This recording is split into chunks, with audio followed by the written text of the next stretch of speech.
I'm back, guys. Where do I start from? It's been a very long time since you guys have seen anything from me.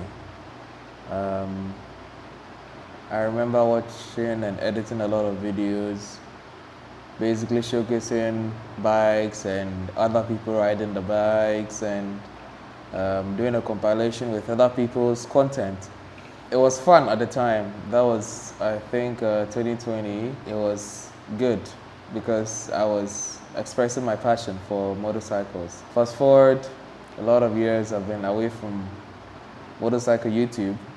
I've been watching a few videos here and there, but when it comes to actually creating the content, I have sort of pushed myself away from it. There's a very good reason though. Most of it is personal. Life just happened, and I found myself 5 years later. A lot has happened, but it's been good stuff, good and bad. Good in the sense that I have a lot of riding time and hours behind my seat now.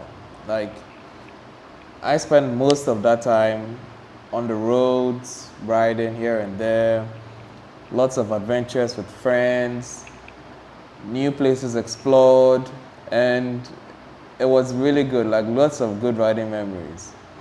Now, my intentions with this YouTube channel is basically to inspire and basically educate a lot of people on things that I wish I knew 5 years ago when I started this whole riding thing, this whole motorcycles thing.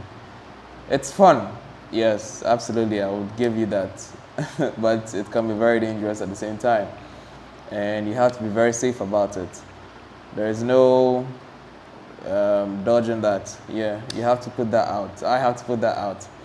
It's something I wish somebody had told me from 2019, 2020 when I started this whole YouTube thing. Basically, to pitch back on some of the things that have happened in the past 5 years of riding, it's a lot. It's quite a lot. Lots of crashes. Lots of crashes, lots of little accidents, mishaps here and there that could have been prevented. But we survived everything, and it's part of the game, I guess. If you're learning to do wheelies, you're learning to do stoppies, you're learning to do seat standers, you're learning to do side steps, knee knockers, all of that good stuff. You're gonna definitely fall, and then you learn and you get back up on your feet and you learn from your mistakes. Basically, but the question most might be asking, why is this dude in a helmet with a white background and just mic'd up and is talking? This is basically the format I want to introduce to you guys and introduce myself to you guys. Yes, a few of you know me by face. Majority of you guys do not know me by face. A face reveal might come in later in the future, maybe. Who knows? I do not know, but maybe it might come in. I've learned to really know how to live my life privately whilst enjoying what I do, which is bikes. I've had a fair share of putting my face out there and getting recognized in public, and few people walking up to you, hey, I know you, hey, you're this, you're that. I'm like, yeah, I am. I'm just a normal human being like you guys, But some people really take it, very, very fine. It's like they treat you like you're a god or you're a celebrity or you're into 2026, we call it an influencer. But to me, I'm like, bro, I'm none of that. I'm just a normal human being like you guys. I just tend to love bikes and how I feel when I'm on a motorcycle. I express that really, really well in my videos. When I started putting my face out there, then people started recognizing me in public. I was like, okay, this isn't really something I want to be doing. I want to still have the luxury of going to places, to events, with people not recognizing me and just seeing me as a normal human being. And making actual connections with good people, with good friends, and not really them seeing me as this person or that person, or you get what you catch my drift. So that is done with that. 5 years of riding a lot of bikes, a lot. Like at this point, it's countless. different engines, different cylinders, different uh, layouts, name it. 2 strokes, 4 strokes, 125 dirt bikes, 450, 500cc dirt bikes, 350cc dirt bikes, 250cc dirt bikes, 150cc dirt bikes, street bikes, single cylinder, twin cylinders, triple cylinders, 4 cylinders, naked bikes, sport bikes, adventure bikes, cruisers. Yes, cruisers. Believe it or not, I've actually sat and tried 2 different types of cruisers, and they were really chill. Like, riding those bikes, I never saw myself riding them, but I saw that once after getting on it, I was like, okay, I understand why people that ride Harleys, if you get what I'm saying. Yeah, it's cool. It's a cool feeling being on one of those. Like, the way the engine rumbles and you just get all this attention. It's sick. Not gonna lie. It's definitely sick. Do I see myself getting on it though? That's a question for another day. Like, actually using my money to buy an Harley, I don't know. I personally feel there are much more better bikes that I could get a lot of fun out of and also be very cool and chill with it. Where was I? Adventure bikes, sport bikes, dirt bikes, dual sports. I actually bought a dual sport KLX 250. That was my bike for over 3 years, I think. Yeah, 3 years out of the 5. It was a really nice learning curve for me. But I reached a point where I was like, okay, this bike is limiting what I need to learn with stunting, wheelies here and there. Those who have been following me on my Instagram, you know that, okay, I've been posting a few videos here over the years, and you guys have seen the progress. Like, right from when I started learning how to do a wheelie that was this high to basically tipping it at balance point and holding it there and translating that technique, those skills, onto the bigger bikes. Some might ask, how did I get access to, different types of bikes? And basically it's you guys. People that watch me on Instagram, on Snapchat, or social media, like everywhere, people that I've met in person, that they've become good friends of mine, that they sort of trusted me, yes, with their bikes. That, I'm very passionate about it, and they have the bikes. I do not have the bikes. So yes, they would hand me the keys over to their bikes every now and then, here and there, and I'd go test the bike out and be like, oh, this is actually really fun. I rode more bikes later on, MT-09s, MT-07s, MT-10s, MT-10 SPs, the sport bikes, the Ducatis, the Panigales, the 1199, 1299, the 959. I've ridden 959. 899 is one I haven't ridden yet. It's just due to basic scarcity. There are not so much of them where I live. What else? Hondas, Africa Twins, the Suzuki sport bikes. They are really good, and I don't really see why people hate on Suzuki motorcycles so much. Like, over the years after riding all of these bikes, it's really given me a very wide scope of, okay, this is what I should look for in a bike. This is some of the things that stand out on some bikes, and it's what makes them special. The way Ducatis have there's just something about Ducatis, man.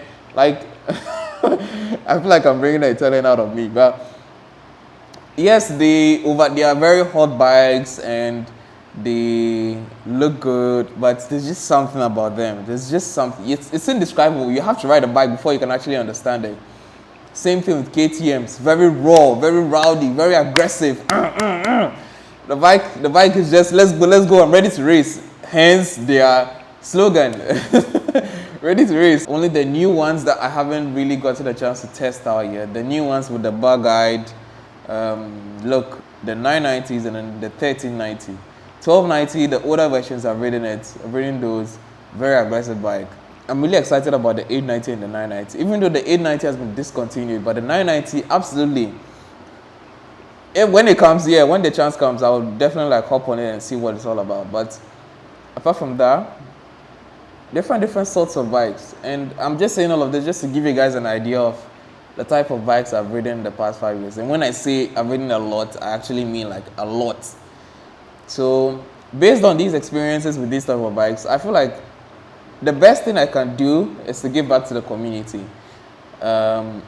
My passion is what started all of this, and it is something that really stayed with me throughout the years. I found so much joy just getting on a bike, hitting the open road. Before I learned how to wheelie, hitting the open road, open my visor up, and just let the air get in. Like that stuff it does wonders to your mind and your peace of mind. It's crazy, but these are some of the things that we enjoy on bikes, and people don't really understand it. They say, oh, bikes are dangerous, bikes are dangerous. Yes, they are, but these are some of the perks of riding a motorcycle. You've never seen, there's a saying that goes, you've never seen a motorcycle parked outside of a therapist's office. And it is very, very true. Like, very, very true. It's been 5 years, but it's been good. Yeah, I would not sit here and say all of the struggles and all of the pain and all of this.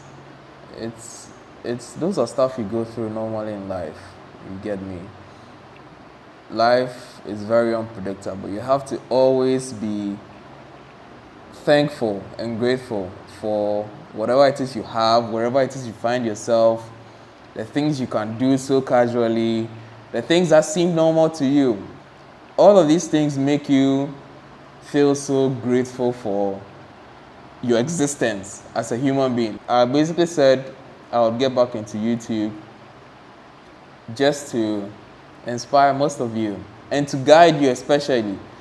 I have seen so much stuff happen in the past 5 years that I'm like, wow, people really do not know what they're getting into.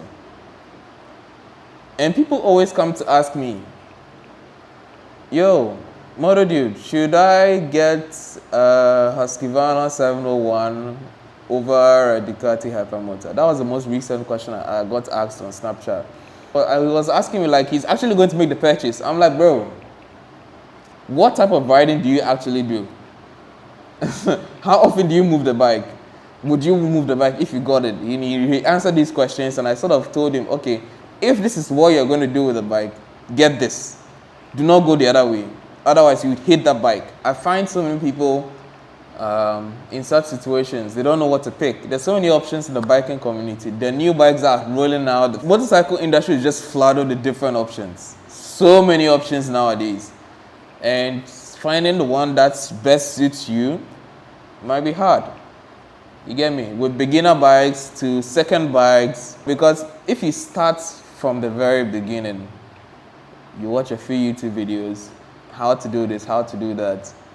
You take your motorcycle MSF course or your training course, whatever training course you have in your country. You basically work your way up the ladder. You get a 300cc, then maybe move to something like an MTO7. This is like the most recommended pathway. You get an MTO7, then maybe you get an MTO9. Then once you get an MTO9, you'll be like, okay, yeah, there's a lot of power. And then you want more power. Getting to stop is now the issue. Getting to stop from 100 to 0 as quickly as you got there is not the issue, because most people are only trained they only do braking drills at the MSF course, and then after that they don't really meet or encounter situations where they have to learn how to brake, like very, very aggressively, emergency braking. And this is one thing that kills a lot of people, like a lot of bikers that get on bikes. Learning the right way is very, very important when it comes to riding bikes. These are things that I have learned over the years riding different bikes, and I'm like, yeah, I will just come on here and give all of this information back to you guys and help you guys actually, because I know that there are lots of people that I keep getting requests and DMs and messages here and there with people asking, yo, Moto dude, I need help with this, I need help with that, what would you recommend, what would you recommend? I keep getting that question so much. So what we are going to do is that I would leave a Patreon link. I would create a Patreon one of these days and then put the link somewhere in my description. or in the description of the videos or in the bio of my main profile. And basically, I need to come on here for you guys, and not just because I feel like doing it. It's because of you guys and the support you guys have shown me on the social media. So I still believe there are good people in this world, but people need direction when it comes to bikes. And you'd say, oh yeah, there are lots of other YouTube channels online that do this, that would say buy this, buy that, buy this, buy that. But no, not a lot of them actually have real life experience with riding these bikes. And it depends on where you are, what type of roads you have, what the traffic system is like, what your insurance is like, owning a bike like that. Like a lot of various things. And that's why I believe the Patreon will definitely come into handy. So one of these days I'll do that. And for now, I'm just going to leave all of this here, and I'll be back, definitely. I'll be uploading one video every week. Some days it might be like this, where we're in my apartment and I'm just talking to you guys. Some days would actually go outside. I guess I'll have to end the video somewhere here. I feel like I've done enough of an introduction and told you guys who I am and what my mission here is. I'll basically leave it there, and then I'll definitely catch you guys in the next one. For now, you guys definitely have to stay safe, ride safe, and peace.